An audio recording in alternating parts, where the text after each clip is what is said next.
கோயமுத்தூர் கல்லூரி மாணவி 3 நபர்களால் 3 கொடூர நாய்களால் கூட்டு பாலியல் வன்கொடுமைக்கு ஆளானதை பத்திரிகையில் படித்து கொண்டிருந்தேன்.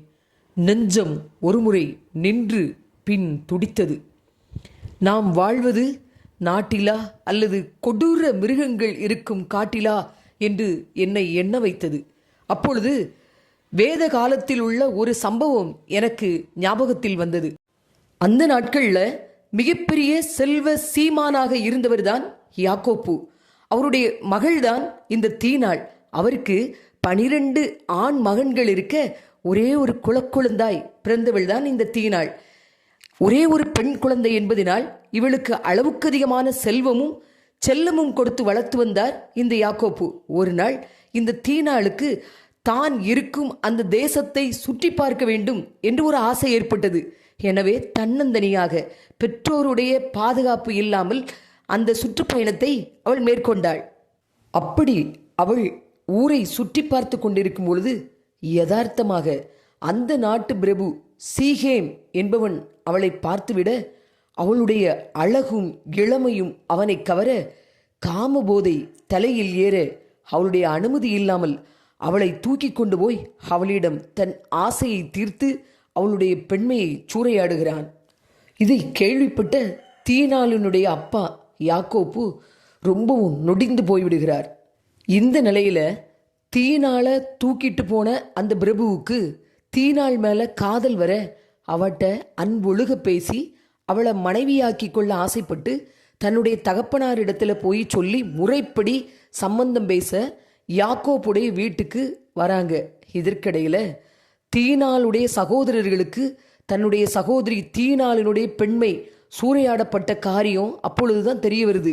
உடனே கோபத்தில் கொக்கரிச்சு அவங்கள ஏதாவது பண்ணணும் அப்படின்னு துடிக்கும் பொழுது அவர்களுடைய தகப்பனாகி யாக்கோப்பு அவர்களை சமாதானப்படுத்துகிறார்.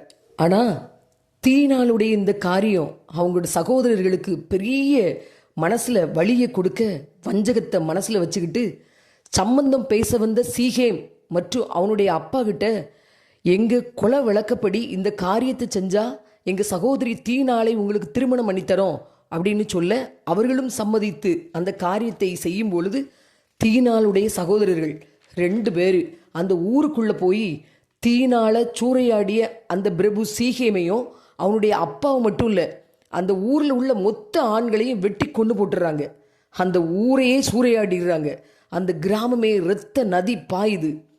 தீனாள் அப்படிங்கிற அந்த ஒரு பொண்ணு ஊர் சுற்றி திரிஞ்ச அந்த ஒரு செயலால் முழு கிராமமே பாதிக்கப்பட்டிருது. கடைசி வர அந்த தீனாளுக்கும் கண்ணீர் தான் வாழ்க்கையாயிற்று. சந்தர்ப்பம் கிடைக்காதவரை எல்லாரும் நல்லவங்க தான். சந்தர்ப்பம் கிடைக்கும் பொழுது கெட்டவன் இன்னும் கொடூர கெட்டவனாக மாறி எதை வேணாலும் செய்ய துணிவான். அப்படிப்பட்ட சந்தர்ப்பத்தை அந்த கெட்டவங்களுக்கு உருவாக்கி கொடுத்துடாதீங்க. சந்தர்ப்பம் கிடைச்ச பிறகும் நல்லவனாயிருந்த கட்டுமஸ்தான வாலிபன் யோசேப்பு மாதிரி நல்லவனா வாழ்வேன் அப்படின்னு தீர்மானம் எடுங்க. எந்த நிலையிலையும் தடம் புரளாமல் இருக்க பழகுங்க. அன்று ஒலித்த தீனாளின் தீனக்குரல் இன்னும் ஒலித்து கொண்டுதான் இருக்கிறது இப்பொழுது கோயமுத்தூரிலும். இளைஞர்களே தடம் புரளாதீர். இப்போ கோயமுத்தூரில் நடந்த இந்த காரியம் எல்லா இளைஞர்களுக்கும் ஒரு எச்சரிக்கை. போதையின் பாதையில் வீழ்ந்து விடாதீர்கள். மதுவாக இருந்தாலும் சரி, மங்கையாக இருந்தாலும் சரி, எதுவும் ஒரு கட்டுக்குள் இருக்கட்டும். எந்த போதையும் தலைக்கேறிட்டா நாம் என்ன செய்கிறோன்னே நமக்கு தெரியாது. அறிவு மங்கிறோம். படித்து பட்டம் பெறுவதை விட வாழ்க்கை பாடத்தில் பட்டம் பெற வேண்டும். ஆளுகிறவர்களின் கவனத்திற்கு டீச்சர்ஸ் கையில் பெரம்பு கொடுங்க. கொடூர குற்றவாளிகளை தப்ப விடாமல் தண்டனையை கடுமையாக்குங்க. டாஸ்மாக்க தயவு செய்து மூடுங்க. நல்ல தலைமுறை நாட்டில் உருவாகட்டும். போதையின் பாதையை மாற்றவில்லை என்றால் இங்கே விடியல் வர வாய்ப்பில்லை. உங்கள் குடிமக்களின் குடியை கெடுக்கிற இந்த வியாபாரத்தை நிறுத்தலாமே. தயவு செய்து இதை வாழத்தகுந்த பூமியாக்குங்கள். பெண்கள் கொஞ்சம் பாதுகாப்பாக உலாவரட்டும்.